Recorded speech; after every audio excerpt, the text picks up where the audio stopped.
What makes the Mission Impossible movies work? Is it the intricate spy plots?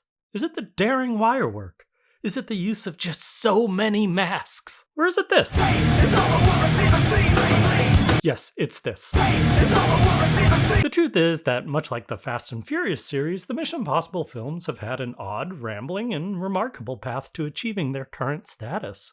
One where it admittedly took a few more entries before it found its established voice. Now, normally I'd go into more detail if this was about the whole series, but with those first 3 entries, just know that there were things that I really liked, and things that I didn't like so much. Rabbit's foot.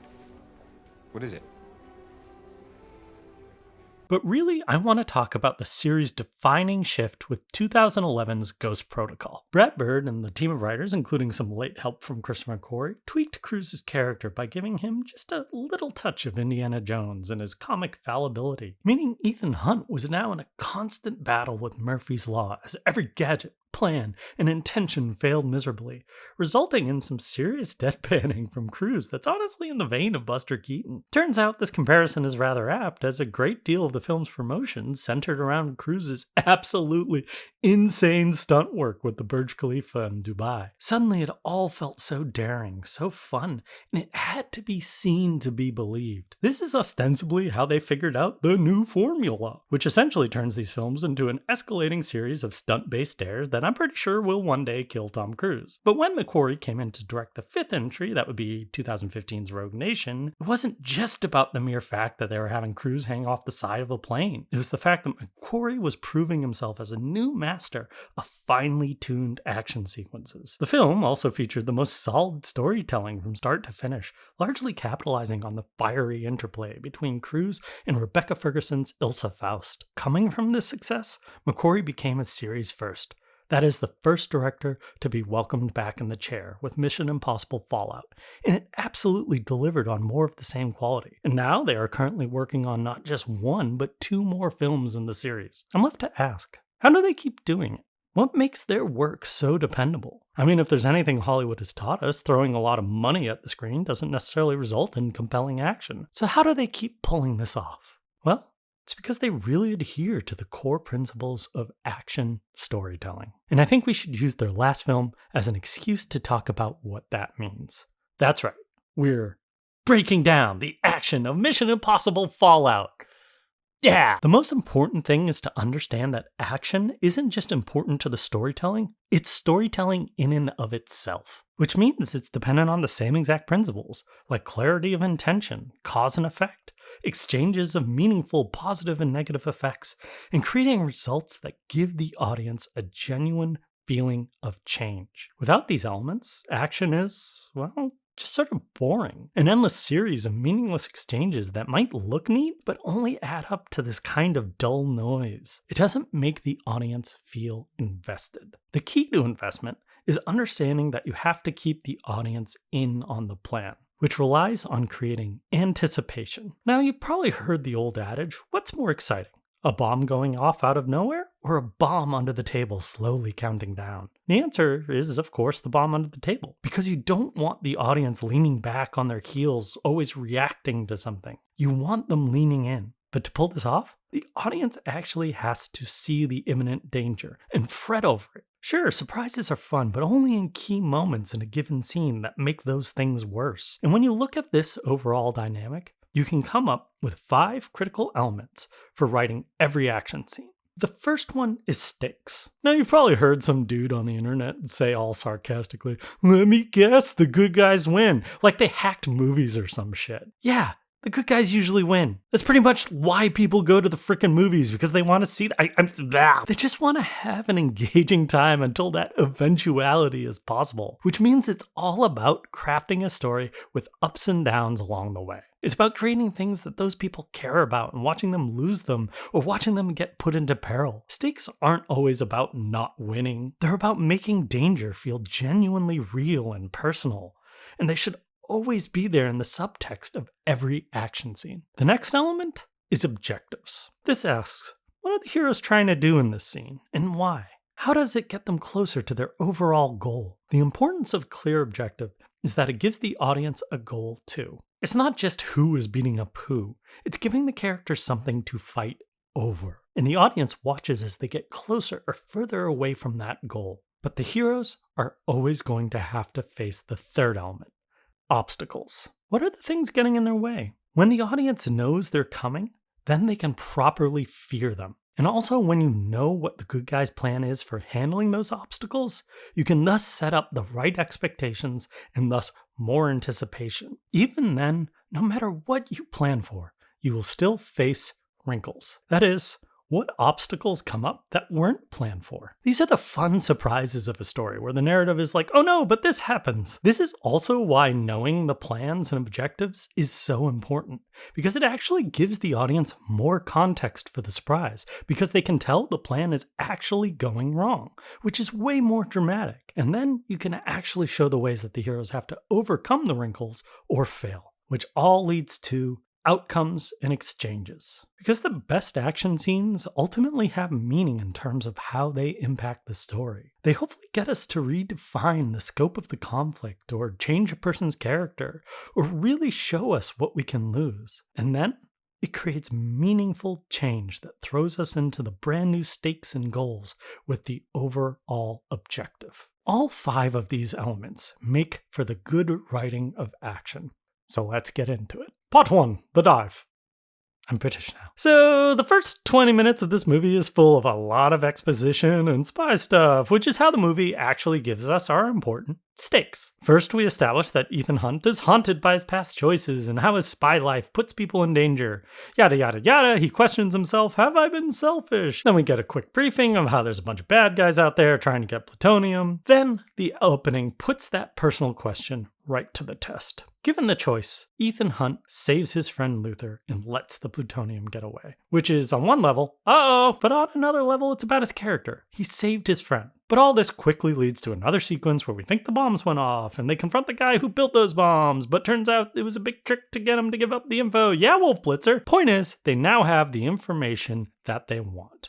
They know where the plutonium is actually headed, which means it's time to get to the objectives of the first action scene, which are deceptively simple. 2 men have to skydive off a plane and land on a Parisian nightclub where they will go inside and find their target. It is a man codenamed the Lark, and he is involved in the plutonium deal. That's right, they just have to parachute down. But there is no just in this movie. There are obstacles. What I love about this scene is that it becomes incredibly tense all because of character-based conflict. On one side, Ethan Hunt is no longer trusted by his government to do what it takes or make the hard choices, all because he lost the plutonium. Meaning the CIA doesn't trust him to go it alone. So they brought in Agent August Walker to tag along with him. We understand their character differences immediately. While Hunt is the scalpel, Walker is the hammer, meaning he's a big, blunt, brash bully who'd rather shoot first and ask questions later. He's everything Ethan is not, purely because he'd step over his own mother just to get that plutonium. This is all crucial because it establishes the philosophical differences, thus inherent tension between them, which spills over into the actual spy execution. Because as they're preparing to jump, Ethan thoughtfully goes over the plan, and Walker is barely paying attention and getting sloppy. Now, this also plays into 2 important obstacles they know beforehand. The first is that Ethan has to show him where the oxygen valve is and how they'll pass out without it. The second is the timing of the parachute pull to get to their safe landing. They have to pull it at the exact right time and definitely not after. But Walker just keeps giving attitude, confident that he'll be fine, which means now we come to the wrinkles. Hunt takes a look at the jump conditions, and there's a massive lightning storm. Oof, it's too dangerous. So Ethan says they'll find another tactic, but Walker brashly walks by. Nothing is going to stop the hammer from his mission, and he'd rather do it alone anyway. So he unhooks Hunt's oxygen and jumps, confident he'll be fine. Fuck! Ethan scrambles to get the valve back in and runs to the edge of the plane to catch up. He dives. The 2 argue for a brief second through their headsets, and then the silent lightning strike. Disoriented and dazed, Ethan can barely hear anything as he looks about.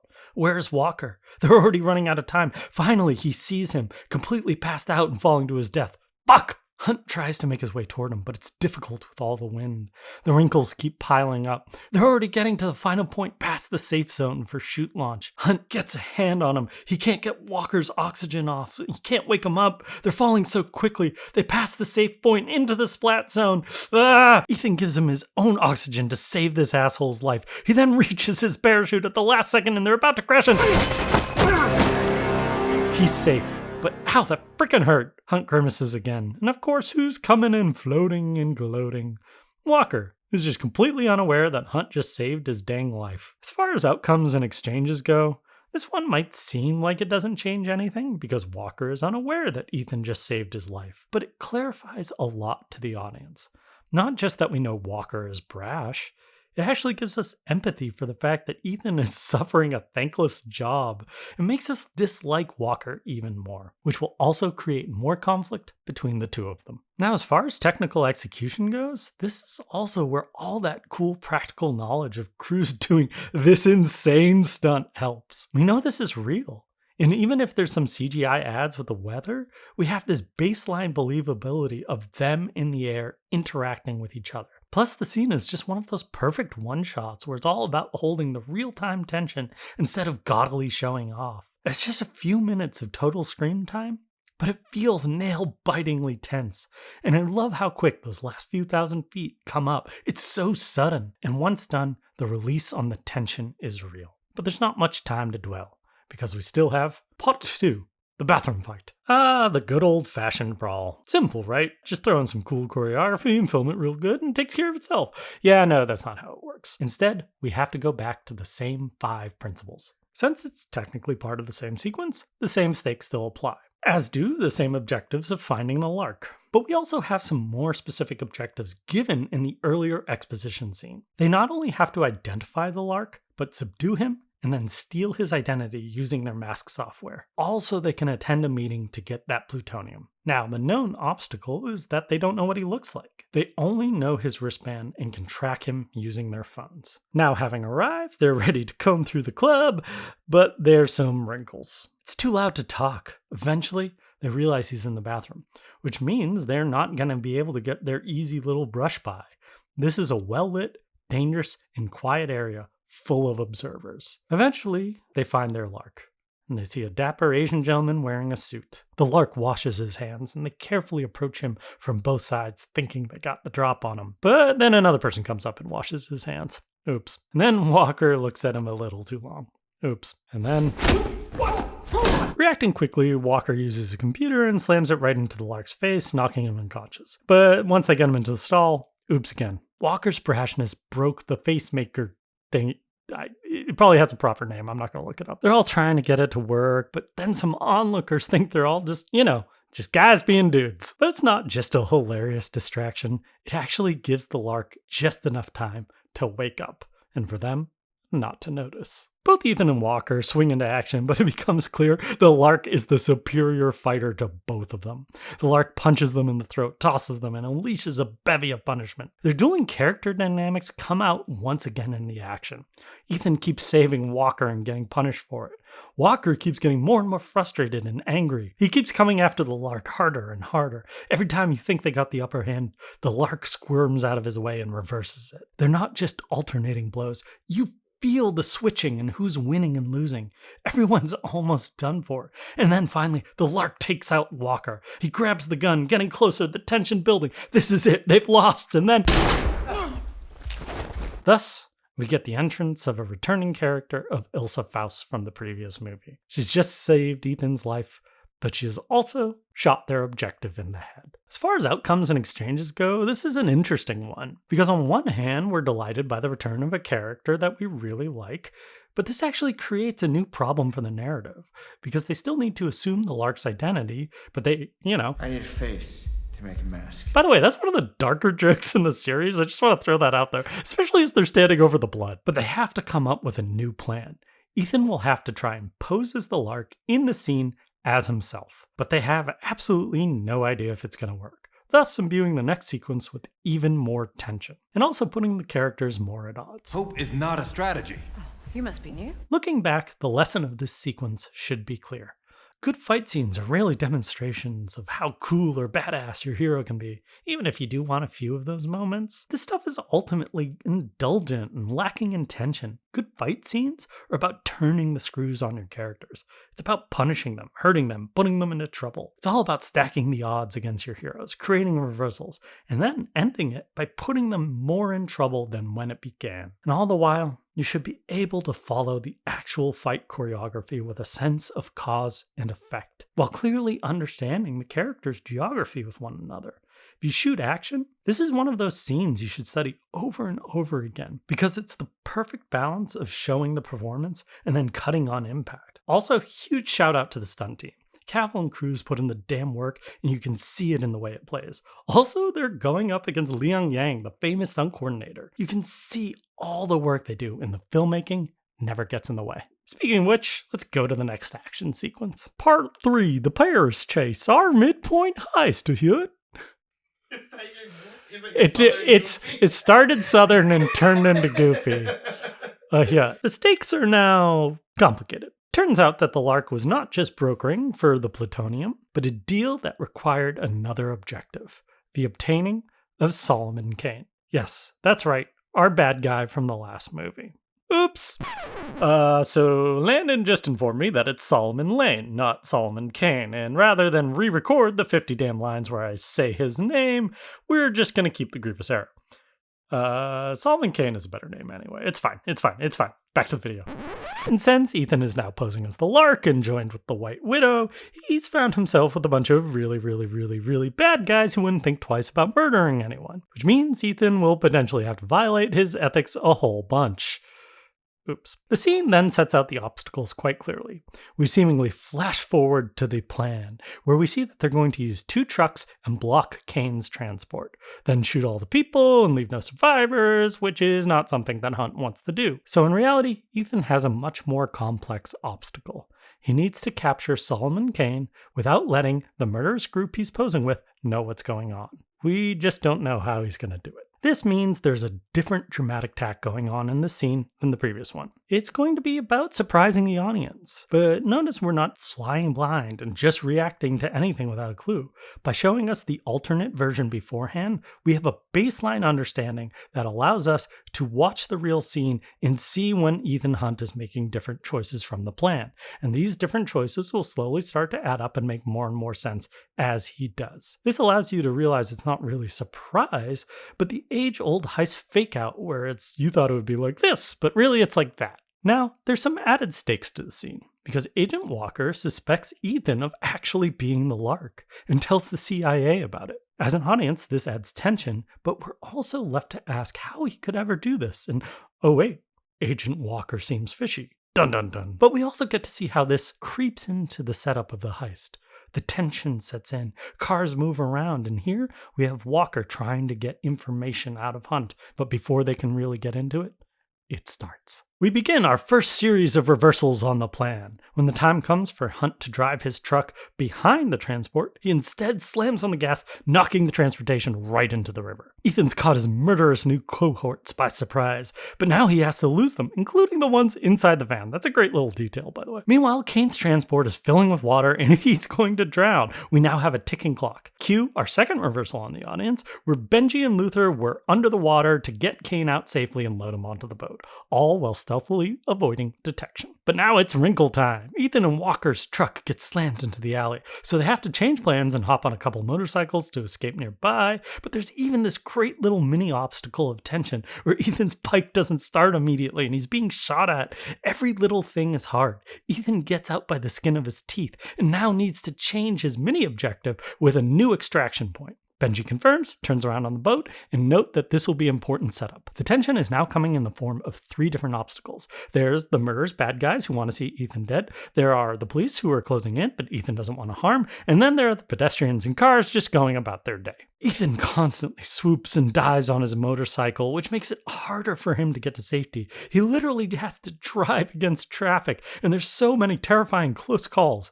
Finally, Ethan is hit. He careens to the ground. The cops close in, so he pulls out a knife? The heck? He limps to a nearby bush. The cops surround him, and then they discover Dun dun dun. Ethan's escaped and he's now in Benji's boat in the sewers below. They got away with it. Almost. Because when you think everything's safe, we have some outcomes and exchanges. What I love about this is it creates this new feeling of, oh no, it's not over yet. It starts with a simple traffic cop writing a ticket who sees them and Kane being forced into the car. Ethan tries to talk her down, but the bad guys show up too. And they shoot her. By the way, note the way the angles of this scene play to the moment beforehand where Ethan was imagining himself. So instead, Ethan shoots the bad guys. But either way, they're not out of it yet, because the black-clad figure on a motorcycle has shown up and taking shots at Solomon, even hitting him. Oh no! Now they gotta have a car chase while trying to keep the target of their heist alive. In action terms, we call this spinning plates, and it's where the heroes have to keep multiple goals going at once. And then, it all comes to a final face-off. Ethan turns the corner. The motorcyclist is poised before them, gun drawn, but a new wrinkle. The black-clad figure? It's Ilsa. Oh no, we actually like her. They have a second of impasse because these two people are clearly in love with each other, or at least care about each other, but they have conflicting objectives. She wants Kane dead, but Ethan can't let her harm him because there's too much else at stake. So he slams on the gas and she fires, but he runs her over and barely gets away. The execution of this scene is something else. It's a kind of masterpiece of straightforward cinematography. Notice how often it focuses on the street view, looking directly into Cruz's face, right as he drives towards the camera. Ask anyone who played Crash Bandicoot. When you're facing the screen and you can't see what's coming, then you're constantly flinching as new things are coming at you in a split second. When we look at the reality of how it was filmed, we know Cruz was driving the motorcycle, but it also makes perfect choices with CGI cars, because it's never trying to over-animate any part of the sequence. There's nothing that would make the cars seem weightless or too cartoony. They're never putting it in there in a way where you would notice. They're just quick whirs that feel way too close and thus amp up the tension. And because we're so close to Cruz's face, it's not just that we can see that it's real, we can see Cruz's facial reactions right before the danger hits the screen, which nicely adds to the anticipation and tension. Sure, there's no over-the-top moment, nothing really meant to defy our belief, just super careful, productive, shot after shot after shot, all adding up to something that constantly feels tense. It's just amazing. But now it's time for something a little more dialogue-based. Pot for a whole lot of traps. So this one isn't action per se, but it's a great way to talk about standoffs, reversals, traps, and all the stuff that makes for good variation on conflict. But to get to the stakes of this one, we gotta dig deep into the plot, because a lot's happened since we last left our heroes. Ethan confronts Solomon Kane, who says some threatening lines from his dream at the beginning. Wait, are these movies metaphysical? But he flies Tracker away on a drone, which is just funny to me. Anyway, they have to resettle things with the White Widow after double-crossing her, but resettling comes with this new wrinkle and an added objective, because the White Widow wants Ilsa, which just begets another scene where Ilsa and Ethan need to talk about their personal motivations,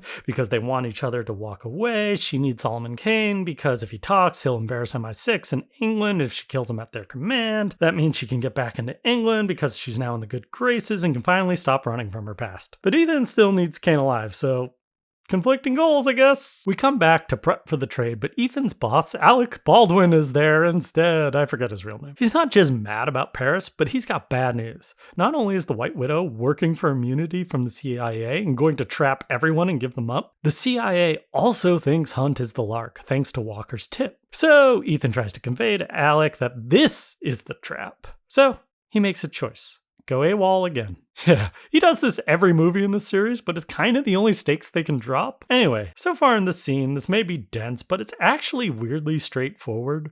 There's evidence that Hunt is the bad guy, and Alec wants to sort it out, but Ethan can't let that happen. So they go off, and they leave Walker alone with Kane, and what does that reveal? I help you frame Hunt. You give me the plutonium. Yeah, Walker's the Lark. Yeah, chances are you knew, but that's actually what good narratives do.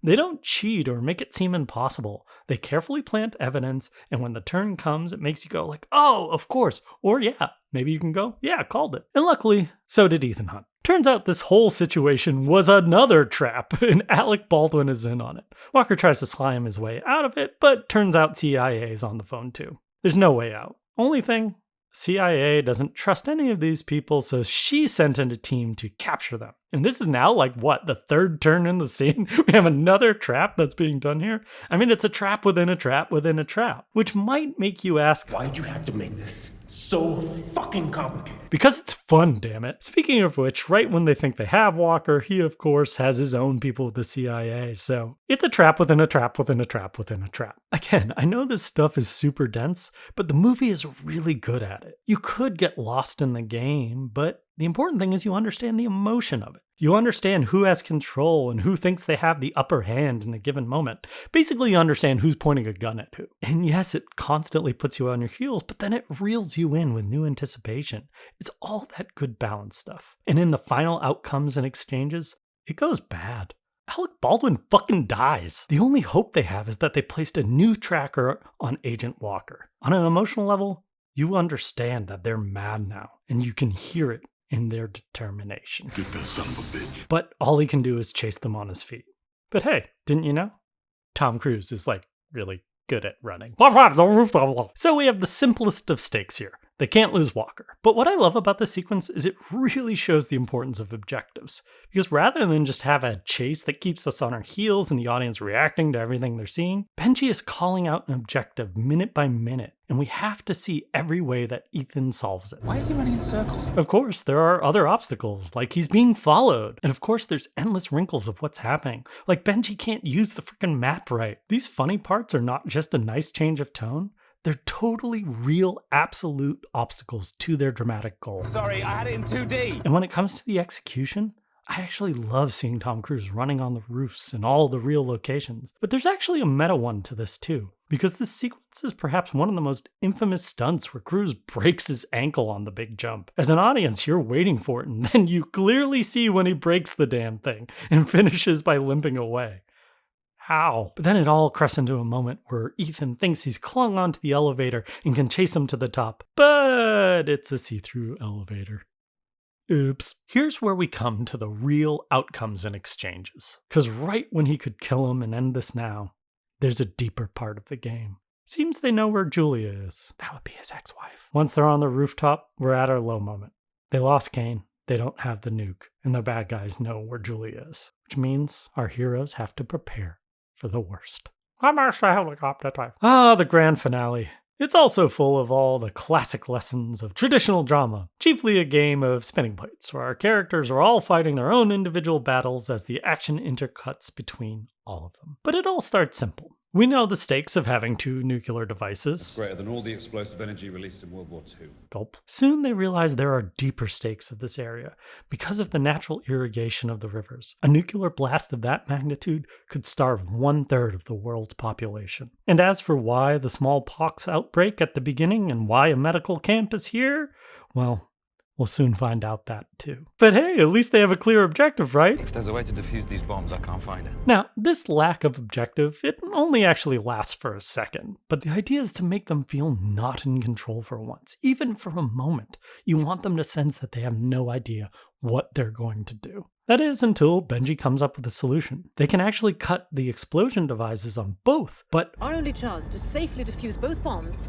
is to let the countdown start. And at the same time, they need to hit the failsafe trigger thingy, which will be in possession of the bad guys. So really it's 3 MacGuffins that they need to disarm. Meanwhile, the bad guys have their own plans, and that Solomon Kane has no plans to run. He despises Ethan so much that he's really just here to watch his ultimate demise. There's a sense of finality that creeps into this. And so, our heroes arrive at the camp, and their first mini objective is set. Find the 2 bombs, and find the person with the trigger. But as they arrive, they also hit their first wrinkle. There's too much radiation interference from all the medical equipment, so they have to split up and search. But then, there's an added complication for Ethan. His ex-wife Julia is here along with her new husband. It's just another measure of revenge for Solomon Kane. This has been his motivation from day one. And from a writing perspective, there's a point to this. Remember, it's easy to think faceless millions will get our sympathy, but we always care so much more about the characters that we've gotten to know. And so our heroes have a brief emotional moment where they know the new stakes, then they have to get back to work. Soon they find the first bomb and Luther sets about disarming it, as Ethan, Ilsa, and Benji try to find the other one. Along the way, Ethan sees Walker get on a helicopter with the failsafe trigger. Oh no, he's gonna get away. So Ethan runs after him, barely grabbing onto the rope below the copter. Cue insane stunt work because Tom Cruise is hanging from a real helicopter. This is where the reality thing really matters. He's really doing that. And it doesn't look cool. It looks hard as hell. There's even a terrifying fall where he tries to execute a tricky little move and ends up barely grabbing the rope to stay on. By the way, that fall where he goes under in real life, yeah, they really thought they lost him. We heard on the radio, I think we just lost Tom. But outside the chase, there's so much good little setup and the way they build out the story with new wrinkles. Like there's too many wires and Luther says he needs an extra set of hands. Cue a scene later, Julia has returned. She understands the gravity of the situation and she also knows there's nowhere to run. And since she's a helper like all of them, she helps. The only way out is through. Meanwhile, Ethan slowly takes over the helicopter and this time successfully gets to the undercarriage without falling. But the whole takeover is not exactly elegant. It's a wrenching, terrifying, spiraling affair and he barely gets out of it. Now when he's finally in control, they reset as a team and they have a new problem. If he's in another helicopter, how are you going to get it? Well, we actually watch him put it together. He finds the power switch and then he sees the other copter.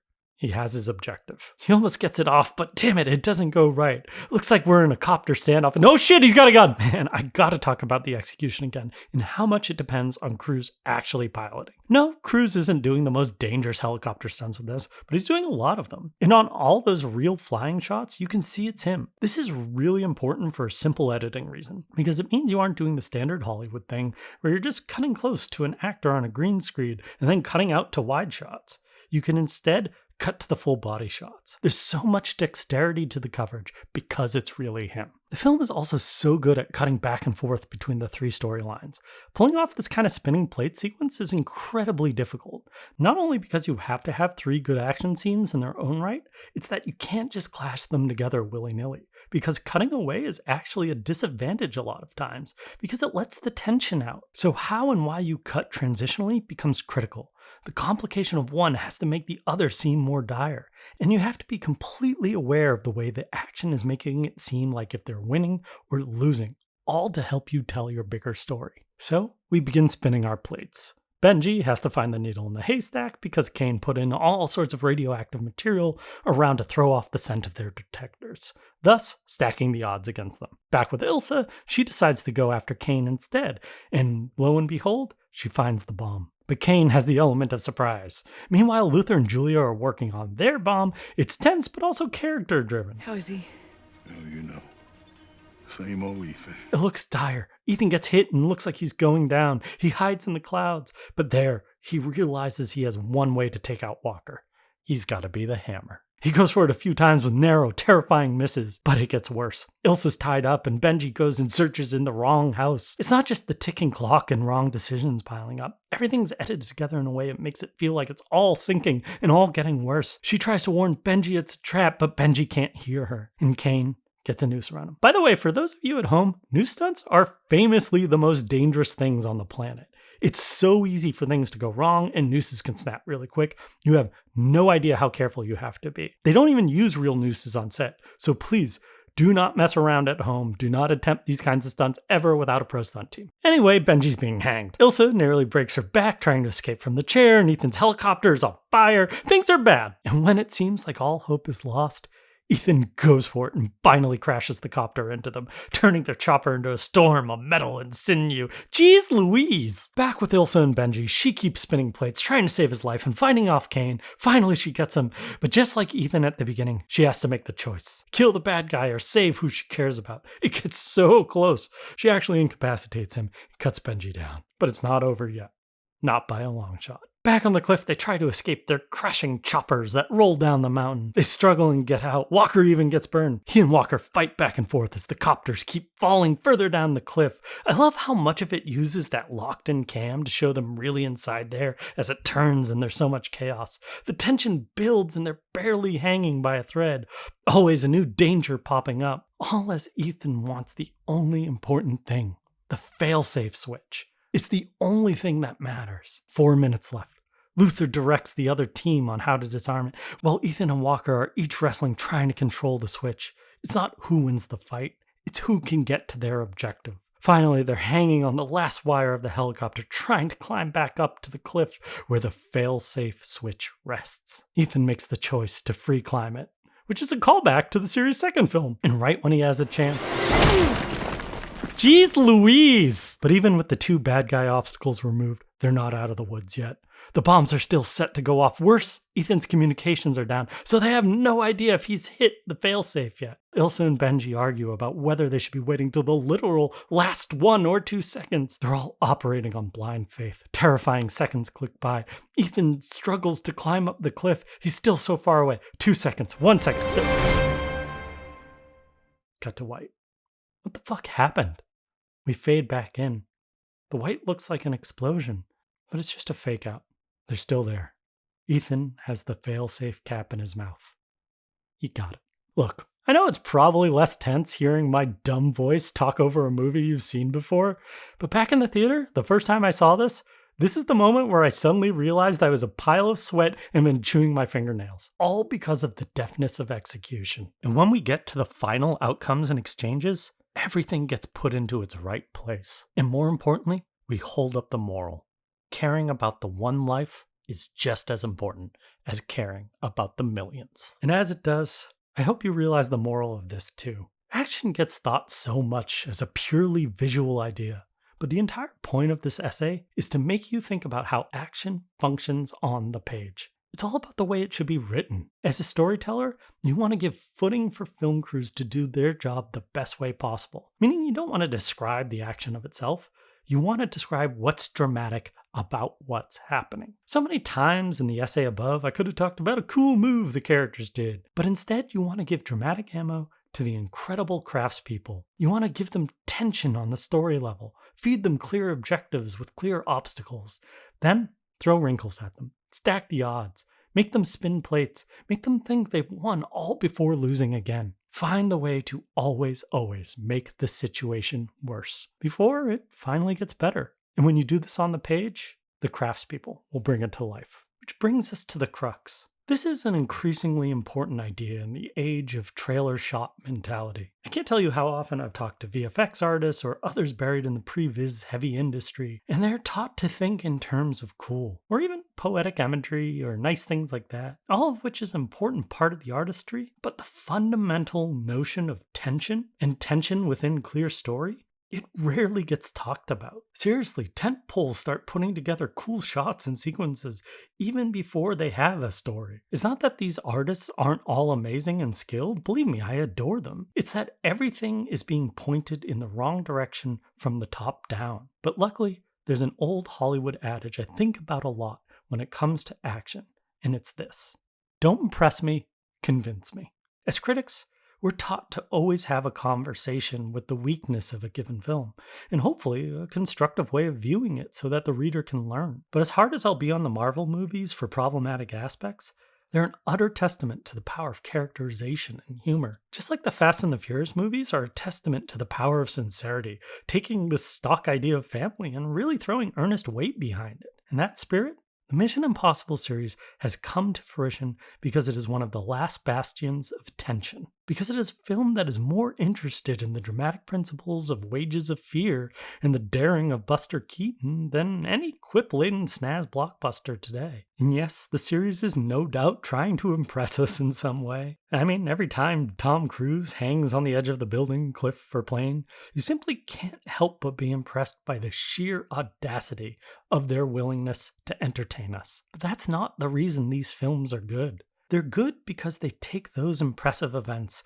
and weave an action story around them. The kind that make me hang on the edge of my seat. They want to implore tension so effectively with the filmmaking itself. And even though you know the good guys are going to win, you are constantly being made to believe they won't. And it's done purely through the remarkable execution of dramatic principles. In other words, the amazing thing about the Mission Impossible movies? They convince you. What with its labyrinthian plot and twisting, turning affairs, it's probably still best remembered for its incredible Langley sequence, which not only set the mid-poist heist trope, which not only set the mid-poist. You said it the first time too. Fuck you, Landon. Could you just read it? Just read. Can you take Could you just read it? Could you just fucking read it? Just take it from. I'm trying. Just take it from instance. Ethan is now posing as the light. Just take it from the start, you fucking imbecile. This is I feel sweaty drunk. I haven't had anything to drink. This is a weird fucking session. Yeah.